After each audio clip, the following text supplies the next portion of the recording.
Welcome, everybody, to Soccer 101. My name is Taylor Rockwell, and this week we've got a topical one. It's the transfer window. It's the silly season, Graham Ruthven, which means it's also the time for the transfer request. Are you excited? Are you going to surprise me on the show by demanding a transfer? That's awkward, Taylor, because I've got my agent here. Boy. He's drafted up this document here. Do you want me? I'm not turning up to training tomorrow. I'm going to need it handwritten by you before I'm going to authorize any sort of activity. Oh, I was born in 91, Taylor. I can't handwrite anything. I haven't done that in at least a decade. Oh, man. We are deep into the transfer request nerd weeds already. I'm very excited for it because, yes, there are obviously transfers during the summer window. There are negotiations and free transfers and obligations to buy and loan clauses and all of these many things. But the transfer request itself is one that we don't always get into, but is really interesting because it can happen for very different reasons in very different ways. But it is a thing that when it happens feels very severe, Graham. Yeah, so this is something you might hear about in the reporting of transfers, which we're obviously getting a lot of at the moment due to it being the summer transfer window when we're recording. And transfer gossip as a whole, even in the time that I have been watching this sport and been working in this sport, and I like to think I'm still relatively young, although that's changing more rapidly than I would like. It's changed dramatically, where transfer chat and transfer stories is a sport in its own right. Now, you could consume soccer now and not actually watch any soccer. In fact, I'm convinced that some fans do that and only really read the gossip column and the signings that clubs are making, particularly in the summer. For anyone who doesn't know, and the idea of 101 is we strip things right back, so obviously there'll be listeners who know this inside out, but transfers, for anyone who doesn't know, maybe you're new to the sport, transfers is when one player leaves one club to join another club, and a lot of the time, certainly at the elite level, the buying club will pay a transfer fee to the selling club for that player. And a transfer request is when a player informs their current club that they wish to move to another club. There is, unless, Taylor, you have different information, as far as I could see, there's no formal way of doing this. It's not like you download a form from the Premier League website and that's how you submit a transfer request. So, for example, Alexander Chelsea Isak might have an app at this point. They might, yeah. They might, well, and that feels like a Clear Lake Capital sort of thing to have an app for that. But yeah, recently we've obviously had Alexander Isak. He has told Newcastle of his desire to leave. If you are listening to this in the future, you'll know the outcome of that. We don't know right now. Is that a transfer request? I would say it is, because Liverpool are the team that's chasing him and he clearly wants to join them. But it doesn't seem to have been like written by an agent or anything like that. And that can happen. I found this passage from a BBC article. So this is a quote from that article. The most common method for a player's agency is for a player's agency to draft a legal document and send it to the sporting director, chairman or CEO of a club in order to inform them of the player's desire to move. Such a document usually includes confirmation a player wishes to breach the terms of their employment, the reasons behind the request, and the player's signature. It could also just be a player saying in an interview that they want to leave a club, or there have been instances of players just like tweeting out that they want to leave a club. So transfer requests are common. They take all kinds of forms in the transfer window. And to continue to kind of strip it back to the bare bones, as you said, Graham, we want to kind of make this appeal to the newbie and the veteran alike. With a transfer, one club is basically negotiating with the other club for the agreement to potentially sign the player, but the player with freedom of movement has to then agree to the deal to move to the new club. So it's usually club to club, then new club to player, then everybody agrees, and then on we go. But there can be this situation in which maybe the player is agitating for a move, and that can be because one club has come in for them and they want that move to happen. It could be because a player no longer feels valued or part of the plans anymore, and so they are basically saying, I don't want to be here anymore. I would like you to sell me. So it's not always Barcelona have come in for a player, the selling club wants to hold on to him, so now the player has to demand something. Sometimes it can be the player feels surplus to requirement and wants to make a move. But either way, when that happens, you have, that sort of process of maybe it's a tweet, maybe it's an interview, maybe it is something from an agent or representative. And the always interesting one is when the selling club demands that the player submit a transfer request, submit it in writing, which was my joke from earlier, because That one never made full sense to me. It makes a little more sense now researching this episode, but that always felt like extra punitive by the selling club to be like, not only are we not going to sell you right away, but first you have to say, I don't want to be here in a note. Like, it felt a bit over the top. I do get it more now. Yeah, I mean that's just like a political play, right? That's the club covering themselves. I think of that as like covering themselves from the fans, so that they can say to the fans, "Look, this wasn't on us. Look at how unreasonable this player is being by forcing their way out of the club." And the thing is, from a player's point of view, I see a transfer request most of the time as a bit of a Hail Mary. Yep. It's a lever a player can pull to arm wrestle a club into selling them when they otherwise wouldn't. And the Isak one that I just referenced, that's happening right now, is a great example of this, where there's no way Newcastle want to sell him this summer. They don't really need to sell him, even though it might help with PSR rules or whatever. They're owned by Saudi Arabia. They don't need the cash. But Isak wants to join Liverpool, and Newcastle can't really have an unhappy player in their squad. And so a transfer request is a slightly more dignified way for a player to throw a tantrum to get what they want. And you know as well as I do, Taylor, that as much as we like to think that we might be strong in the face of a tantrum, most of the time it's effective in some way, shape or form. You can have chocolate. It's fine. Which I guess chocolate in this case is moving to Liverpool. But yeah, so I think it is sort of shifting the blame for the move entirely onto the player. It's basically saying this player didn't want to be here anymore. They made it very public. They've threatened to down tools. So it's not on us that we sold them. Supporters, be mad at the player, not us. I think it definitely covers the club in that way. Theoretically, it helps them in negotiations. I'm not sure I buy that one fully, but I guess the idea would be that if the club is saying, we don't want to sell them, so you have to make us a crazy good offer, otherwise we're not going to entertain it, is sort of counteracted by the player saying, I'm not going to play for this team anymore. Yeah. In some ways, it feels like it kind of balances out the leverage accordingly. The only other thing I saw that I didn't really realize that I think is interesting is that with certain players, they can have loyalty bonuses or incentives for like perceived loyalty or not agitating for a move. And so sometimes those written requests are done legally to then not have to pay or to like void out certain parts of a contract so that a player then isn't due money when they do transfer. I do think it's interesting though that you can have then breakdowns in transfer requests and transfer demands because they weren't in writing like in triplicate. Just ask Harry Kane about that one. But it does feel like ultimately, Graham, if a player wants to move, more often than not, they're going to find a way to make it happen, or the club at some point is going to sell them, be it that window or the next window or the summer thereafter.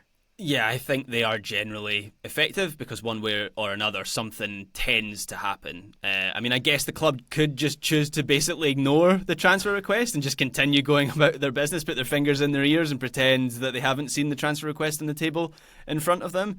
But particularly at the elite level, it feels like there's usually some sort of outcome, whether that is a transfer happening or a new contract being put on the table. And that is, we should probably mention that sometimes a transfer request, there is the rare instance that it's not a transfer request at all. And this is where it can get even murkier, because they can be used as a tactic for a player to get a better contract with their current club. Sergio Ramos was the master of this when he was at Real Madrid. Basically, every summer for 5 years, he lodged a transfer request to join Manchester United, even though he never wanted to join Manchester United. He just wanted more money, and it worked every single time. Wayne Rooney also did this at least once. He did it twice at Manchester United, which we might talk about a little bit later on. There was a difference, I think, between those two requests, but the second one, as I remember it, was basically a pay me what I want or I'm going to leave and join a rival club.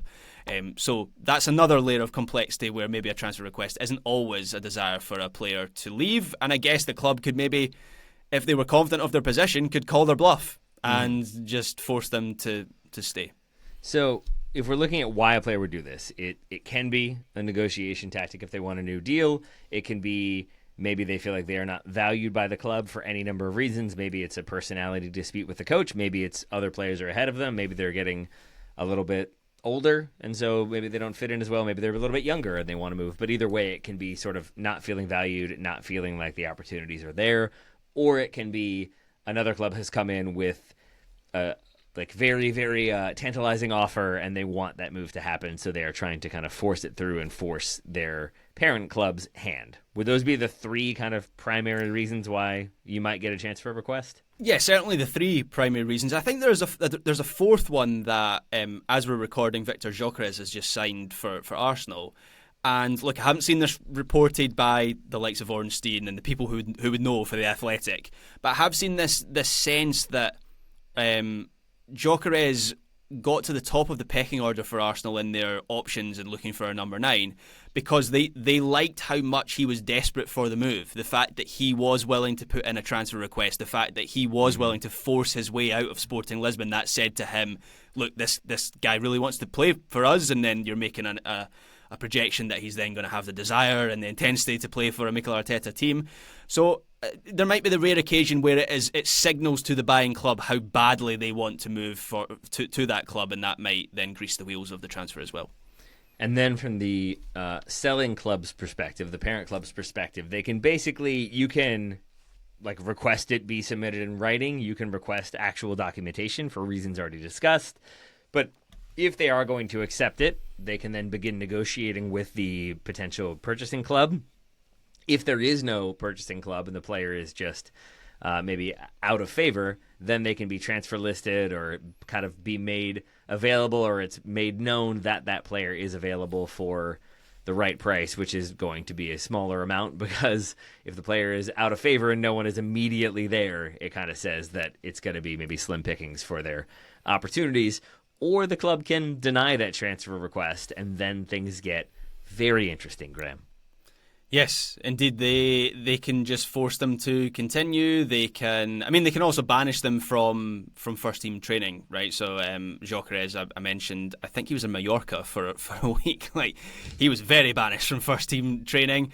The other method you might get is that the player would be forced to train with the youth team or the reserves. Marcus Rashford, of course, was made to train at 5 p.m. recently this summer with the other members of the so-called bomb squad, who I think have all submitted transfer requests as well. The club may have legal grounds to fine a player their wages, and that might be where, Taylor, the written transfer request comes in handy, and maybe a player continues to get paid if their legal team has written that in such a way. But if all those things fail, and the club, I guess there are also times when a club might say, okay, don't leave now, but give us an extra season. I think of Cristiano Ronaldo handed in a transfer request in 2008, I want to say, when Man United won the Champions League, and then Ferguson basically said, look, give us another year, and then the following year we'll sell you, which was what happened. He stuck to his word. So maybe a club could get around it that way. But if they just simply don't want to sell a player, then yeah, it can get pretty messy, get pretty political. Yep. Both sides briefing against each other. But even there, I always think to myself, what are the scenarios where that has worked out? I think of Kylian Mbappe being one recently, where PSG, obviously Qatari owned, don't need the money.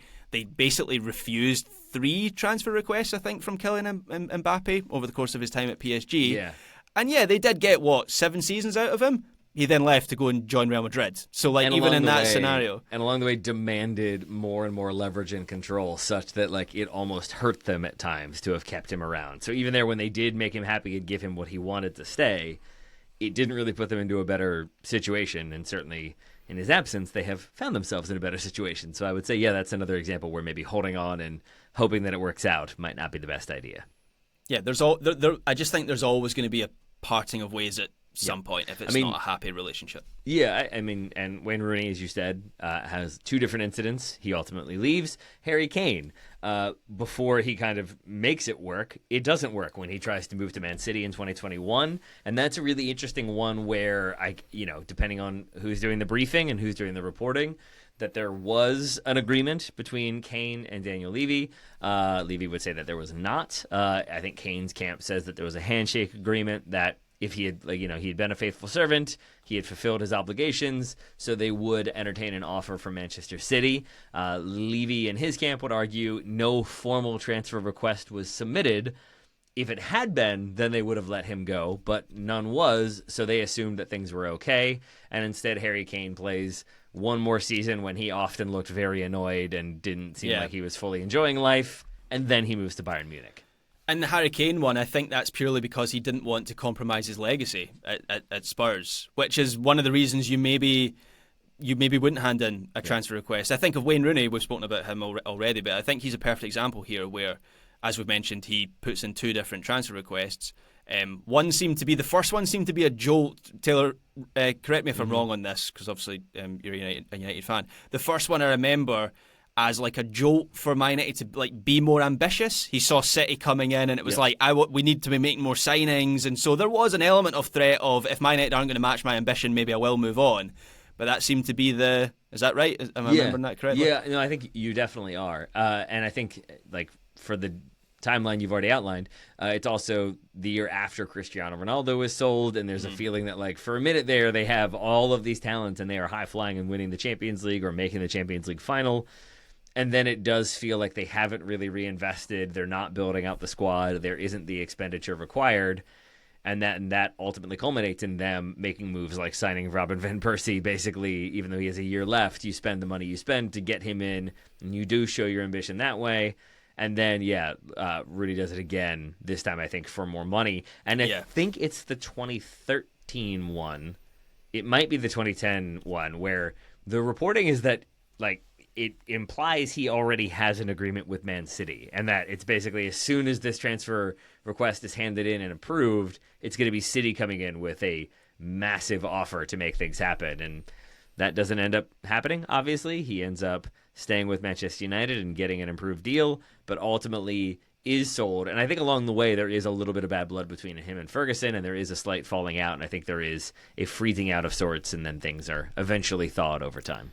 Yeah, but he is he's one of the players that I'm thinking of in terms of like his legacy being affected by all that. So Wayne Rooney finishes his Manchester United career as all-time club top scorer, and yet, again, correct me if I'm wrong, you would know more about this than me, but I don't get the sense he's going to get a stand named after him at Old Trafford, or there's going to be a statue of him outside Old Trafford, and that I think that's directly linked to those episodes with the transfer requests. Yeah. It never felt like, as time went on, that like that was truly where he wanted to be, and it didn't feel like he was maybe making things happen. It always felt like it was Ronaldo's team with Rooney in it as well. And I remember that like when there was all the reports of Madrid trying to get Ronaldo before they eventually did, there was also like, but Wayne Rooney's going to agree to a new deal, and feeling like, okay, that's not the guy who's doing it. And I think that then the transfer requests and some of that probably does hurt his legacy long term. I think that's a very good point, Graham. I think the opposite can be true, and I think that is also fascinating with somebody like Thierry Henry with Arsenal, where he has obviously the legacy he does is beloved by Gunner supporters like to this day, and yet he does hand in a transfer request when he's trying to get that move to Barcelona. And I think some of that was Arsenal basically saying, we understand. We really appreciate all the work that you've put in and the effort you have displayed and embodied for this club. We are willing to entertain that transfer request, but we really don't want to be yelled at by our supporters for selling Thierry Henry. So we need you to ask for the transfer. Then we will sell you a 29-year-old for 24 million euros, I think 16 million pounds at the time, which even then was seen as a smaller sum for a player of Henry's stature and ability. But I think it's this idea that, like, yes, he has injuries. Yes, he is a little bit older. He is still Thierry Henry, but he's been a faithful servant. So we're willing to kind of like take that smaller sum to give him what he wants and end things amicably. Yeah, and I think the other player that springs to mind where the transfer request actually kind of bolstered their standing at a club, and this is a player who ultimately didn't leave, so it's a little bit different to the Thierry Henry one, but Steven Gerrard, who is maybe the most infamous transfer request of all time, where he hands in the transfer request to join Mourinho's Chelsea, who were chasing him at the time. Liverpool at that time were not the force that they are now in the Premier League, although they were still relatively competitive near the top of the Premier League, qualifying for the Champions League and stuff. And it was so controversial because obviously to this day, he is seen as like the embodiment of the spirit of that club, and he's a homegrown player. I guess in a sense, it was similar to like the Trent Alexander-Arnold situation, but even more acute than that, I think, with Steven Gerrard, where he was the captain of the club. And then ultimately, he does a U-turn really late in the day, and he decides to stay at Liverpool, and he does get a nice new bumper contract for that decision. But he is seen as a hero and an icon for that. So if you were to ask me, like, fundamentally, what's the difference between that and Wayne Rooney? I don't really know. Maybe just PR. But Steven Gerrard is certainly seen as someone who the whole transfer request episode actually boosted his standing. Suarez with Liverpool would maybe be another one that did not boost his standing with Liverpool faithful, even though I think there are still plenty of Liverpool fans who like Luis Suarez, but he tries twice, right? He tries one summer and it doesn't work. He plays another year for Liverpool, has very good numbers in terms of goals scored in relation to minutes played, but is just a very reliable option for them and a very key player for them, but ultimately submits the transfer request to force through the move to Barcelona. And along the way, kind of flirts with the idea of downing tools and makes it really clear that he is not happy to be there anymore. And I think at a certain point, if you're Liverpool, the value he provides is sort of negated by the attitude and the lack of effort if you're not going to give him the move he wants. And so they end up agreeing to that one, and it works out quite well for him, moving to Barcelona and winning plenty of silverware there. Talking of players downing tools, Taylor, do you remember the Harry Kane methods where you've already said he didn't formally hand in a transfer request, but to force through that move to Bayern Munich, he said he was just taking some extra holiday time after the 2022 World Cup, and Spurs were like, what's that now? Hasn't told us about that. And so that was his method. The most English way possible to hand in a transfer request is actually not tell anyone you've handed in a transfer request and just not turn up, which is basically what Harry Kane did. And 2 weeks later, he was a Bayern player, so I guess it worked. How bad of a look do you think it is for a player, Graham? Do you ever judge a player? I'm assuming if they left your club, you might, but do you feel like it's always going to be fair for a player to agitate for the move, to want that perceived greener pasture if it is a bigger club or if it is more money?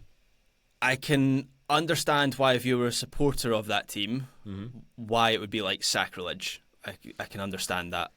To be honest, as a neutral observer, someone that works in this industry, I'm so numb. I'm desensitized to it. Is what I'm trying to say, to the whole situation. So I don't think it's currently happening with Alexander Isak. I don't think any less of Alexander Isak right now for him pulling that move. I just think it's very common for players to do that at the elite level. I mean, I'm not aware of any Sterling Albion player. I think the further you go down the pyramid, these sort of dramatics become less common, but at the elite level it happens all the time. The Sterling Albion approach would just be all right, on you go. Yeah, exactly.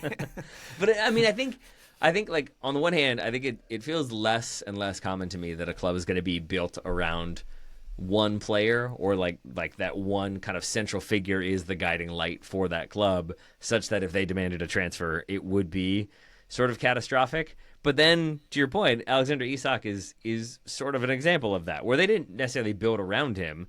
There is plenty of talent at Newcastle. However, with the kind of shortfall they have had in their pursuits this summer, they haven't brought in the players that they were targeting, and they haven't really been as successful in strengthening that squad. It feels like when that's already the case, to then have your key goal scorer and attacking player demand that transfer, that is where I think it really hurts the club, hurts their standing. If anybody is looking to sign for them, it suddenly feels like, well, wait, this guy wants out and they're not bringing in anybody. It can make the club look bad, and I can understand why supporters would be really frustrated and why the club would be really frustrated, even if it's a better situation for the player. So I think there are moments when it still can look bad. The optics can be bad for whatever reason, but ultimately I don't think I'm going to begrudge a player for wanting to pursue that which is valuable to them. It might not be what I would like to believe I would value in that moment, but I don't know. 150 million to play soccer might be hard to turn down. It might change your tune. That sort of money on the table. Yeah, I think I could stay with my team, or generational wealth. Yeah, and win more with this better team. Difficult choice. I think there is a certain level of club. And look, Newcastle probably aren't at that level because they want to be challenging for Premier League titles. That's why it's such a blow for them this summer to be. It looks like they're going to lose Alexander Isak this summer. But there's a certain level of club, which is actually most clubs in world soccer, which is the clubs that want to sell themselves as like a stepping stone to players. And so it's in their interest to, in a bigger picture, it's in their interest to not make it as difficult as possible for players to leave. So I think, close to home, the best example of that sort of club for me is Celtic. They're excellent at it. I can't really recall, I'm sure it's happened at some point, but off the top of my head I can't really think of any high profile examples of players having to hand in a transfer request to leave Celtic, because frankly Celtic recognised their role in being a selling club. like Brighton. Have any players at Brighton had to force through a transfer? They just continually fleece Chelsea for those players. I feel like there's one in there somewhere. That there might have been, yeah. I'm sure it's happened somewhere. But broadly speaking, it's in these clubs' interest to not make it an absolute nightmare for these transfers to happen. I think one where, like, I agree with you. And I think it doesn't make sense to drag it out to make it painful. At the same time, one area when I think I can see why a club would want to is when there is also a little bit of, like, flexing going on from one club to another. And I do think that's where Real Madrid are especially strong, maybe Barcelona to some extent. But when I think of clubs that, like, you're going to hear a player putting in a transfer request to go play for, like basically Barcelona players or Real Madrid players aren't putting those in to go play elsewhere. It's almost always players putting those in to go play for those two clubs. And I think for, like, the Manchester United Cristiano Ronaldo moment, that is Manchester United having won the Champions League, having won the Premier League, having, I don't know, at the time, the best manager on the planet, like, in my opinion at least. Maybe Pep is overtaking Sir Alex Ferguson around that time. That's a controversial feeling. But either way, like, if you're Manchester United, you feel like you are on top of the world, and then in comes Real Madrid with, like, no, we want this guy, and that guy is like, yep, I want them. It is a bit of a power play. It is a bit of a flex. It is a bit of a kind of check to potential powers that, like, nope, we can still kind of turn the tables on you as we want. And Liverpool doing that to Newcastle this summer feels a little bit of that as well, where they're signing the number one pursuit they were going for in replacing Alexander Isak, and then they're still going for Alexander Isak at the same time. Yeah, that's absolutely wild. Oh, you think you're the richest club in the world? We'll just take him and him as well. But then Real Madrid have just taken Trent Alexander-Arnold off of them and kind of, like, made that move happen themselves. I mean, so Real Madrid are the absolute all the way down. Yeah, they're like the absolute apex predator and have been for really since the start of the Galacticos era. It feels like if Real Madrid want a player, it might not be this summer, it might not be next summer, but they're getting that player, and time again that materializes. Yes. And if you want to go play for them, put that transfer in writing, and then maybe Sterling Albion will agree to it. We'll have to wait and see, and we'll have to see if the fax machine is turned on or whatever the system is these days. But for now, Graham Ruthven, thank you for not applying for a transfer request in the middle of this episode. That would have been awkward. I have been placated, Taylor. I'm happy with the new contract that's been put on the table, and I'll see you tomorrow. And per that new contract and legal obligation, Billy Gilmore will save us all, and Scott McTominay is the greatest footballer the world has ever seen. Graham, are you satisfied? Those were already established facts. Didn't need a new contract for that. Of course. Listeners, thank you all so much for listening. We hope you enjoy Soccer 101. We hope you will spread the word and help us continue to grow the show. But for now, thanks again, and we'll talk to you next week.